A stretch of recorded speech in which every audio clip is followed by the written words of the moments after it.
Hi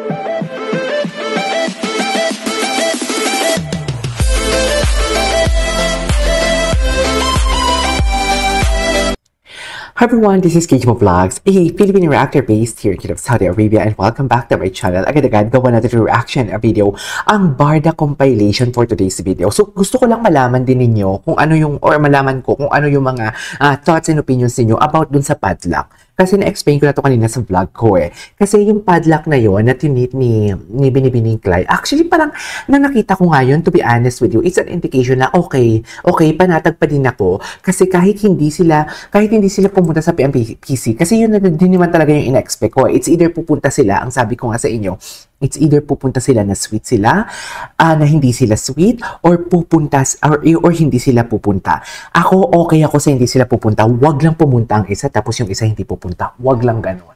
Sa totoo lang. Kasi it's an indication na for work lang talaga sila. 'Di ba? For work lang talaga sila for today's video. And kung sasabihin mo, kahit pumunta man silang dalawa, and kasi nasasabi ko yan, kasi hindi sila pumunta eh. Hindi sila pumunta. I really don't know bakit hindi sila pumunta. Pero isa lang yung sign ko. Bakit sila ingat na ingat? Bakit sila tagong-tago? Kung Barda is not real as what other people say, as what other people claim, kung Barda is not real, why is that tagong-tago sila? Why is that ibang-iba ang nakikita natin in front of the camera? In front of the camera, or kahit behind the camera, sa iniisplok ng mga balita na mga hindi naman makatotohanan.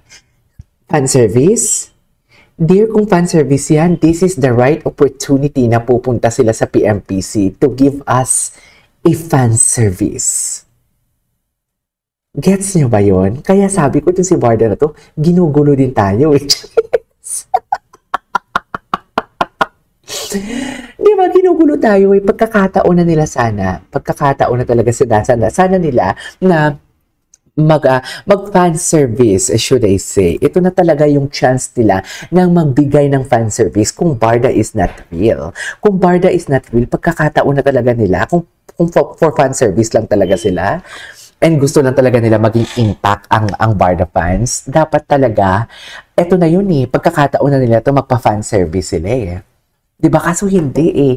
Ayaw na nila tayong, alam mo yung, pag-isipin na, baka fan service lang yan or covered up lang yan sa issue ni David and everything. Kasi diba, diba? Dear, kung walang Barda, ito ha, explain ko sa inyo, kung Barda is not real, hindi sila, pupunta sila para magpa-fan service and magpa-covered up. Magpapa-covered up sa issue. Kahit sabihin mong hindi fan service and sweet sila kung pumunta sila sa PMPC, may masasabi ang tao talaga na, for covered up lang yan kay David na issue na kahit hindi naman totoo at hindi naman nila inisip and in-analyze yun. Diba? Kaya for me talaga, sinet ko na yung expectation ko na hindi sila pupunta, or kung pupunta man sila, hindi sila sweet. Diba sinabi ko yung kahapon, i-press 1 nyo yan. I-press 1 nyo yan talaga. Wala pang PMPC, alas 8 ng gabi ang PMPC. Mga alas 5 ng mga hapon pa lang nag-upload na ako about sa Barda sa PMPC na yan. So, in-explain ko na talaga yan. Sa totoo lang, na parang, it's either pupunta sila, pero hindi na sweet. Kasi alam nyo bakit? I-issue naman yan sila na for covered up lang yan. Diba? O for covered up lang yan, dapat nga, sweet talaga sila. Diba? Kung for fan service lang sila, kasi hindi sila pumunta. O loko. Diba? Hindi sila pumunta sa PMPC. Meaning to say, may something talaga. Yes. Diba?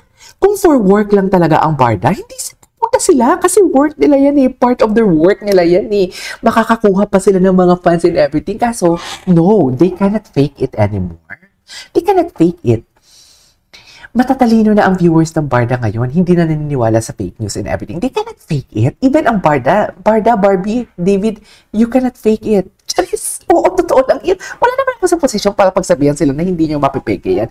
O, kaya, oo, nagigets ko bakit kayo tagong-tago. Kasi, sige no, he can't fake it. He might. Tahimik ang bibig niya, hindi na siya natudulas and everything. But sa actions niya, he can't fake it. I am not giving you a false hopes, okay? I am not giving you an assumption for today's video. What I'm trying to say is, ina-analyze ko lang din talaga yung mga galaw nila. Okay? So, basahin natin to. Sabi ni Lex B, padlock in a relationship symbolize unbreakable love. Something is secure. I couldn't agree more. Yan na yung sinasabi ko din na nakaraan. Na matatanggap ko, okay, kiniklaim kasi nila na pang Taylor Swift album daw yun. Matatanggap ko yung kung isang beses lang eh. Yung unang tweet ni Barbie, isang beses, nag-tweet si Barbie nito isang beses, tapos parang na-mention doon ang pangalan na or album ni Taylor Swift. Matatanggap ko yun as Taylor Swift. Pero pangalawa, tapos nagsabi pa tapon susi. Ang gets ko din sa tapon susi na yun, hindi pong unbreakable. Hindi mo na mahanap ang susi, hindi na siya mabubuksan. Intact na siya for today's video. Gets niyo ba yun? Tapon susi. Intact na siya. Baka kasi iniisip nila, tapon susi, tinapon. Tinapon na lang yan kasi wala na sarado ng puso niya. Hindi siguro 2 beses siya nag-post. Yung totoo. 2 beses siya nag-post na ganon. Hindi siguro. Anyways, basahin natin ito. Madam, huwag mo sabihin nagsasalita. Madam Miranda, reaction video po ito. So, kailangan ko talagang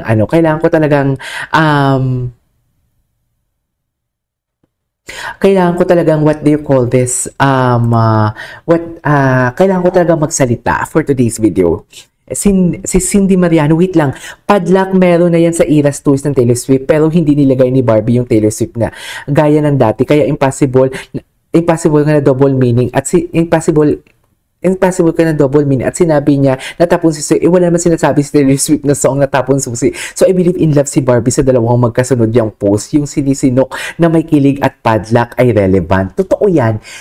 Yung sinisinok, nag-tweet siya nang may sinisinok, and right after that lumabas yung mga photos na yung photos, hindi ko naman kino-confirm kung si David o kung si Barbie yun, yung about sa 4th floor, pero kasing puti, kasing hulma ng itsura ni Barbie, and at the same time, kasing iksi ng buhok niya. Pero syempre, bibigyan natin ng benefit of the doubt yan. Hindi ko yan kiniklaim na si Barbie yan, kasi nagiging fair and square ako eh. Doon lang tayo, patas lang tayo makipaglaban. So doon ako sa tipong, okay, blurred ang muka, kasi pinupuksa ko din yung nakaraan, di ba? Doon sa Siargao na hindi kita ang muka, dito blurred ang muka. Sige, given the fact. Okay, pero kasi, doon sa Siargao kasi, yung arms is magkaiba sa arms ni David na kiniklaim nila. Tapos may mga masasama pang sinasabi. Dito kay Barbie, wala namang masamang sinasabi, pero maiksi kasi ang buhok. Maiksi ang buhok ni Barbie dito. Tapos, maiksi ang buhok ng babae na kasing iksi ang buhok ni Barbie. Tapos, ang hulma ng muka, parehas talaga. Tapos, kiniklaim pa talaga nila na si Alex Manalang daw yon kasi nagpagupit din daw si Alex Manalang ng buhok. Eh di, sige, ipalabas din yun na si Alex Manalang yon.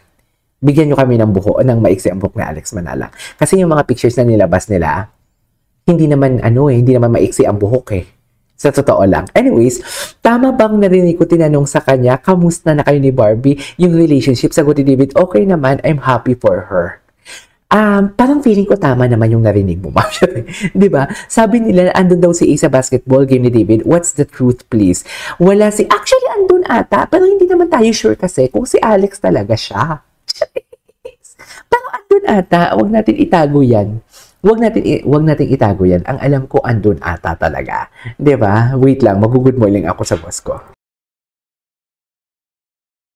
Wala si A doon. Di nga alam nung David fan ko no na may pumapalang ganap na picture, yun na nga din. Actually, hindi natin to maano ha. Pero may nag-confirm din kasi na andun din talaga si Alex. Pero kinonfirm din ng pinsan na magkaibigan lang daw sila. Kinonfirm talaga ng kaibigan na ng pinsan na magkaibigan lang daw sila. And at the same time, wait lang. Nagpipremiere kasi ako ngayon eh. So, at the same time, Barda is basketball and everything.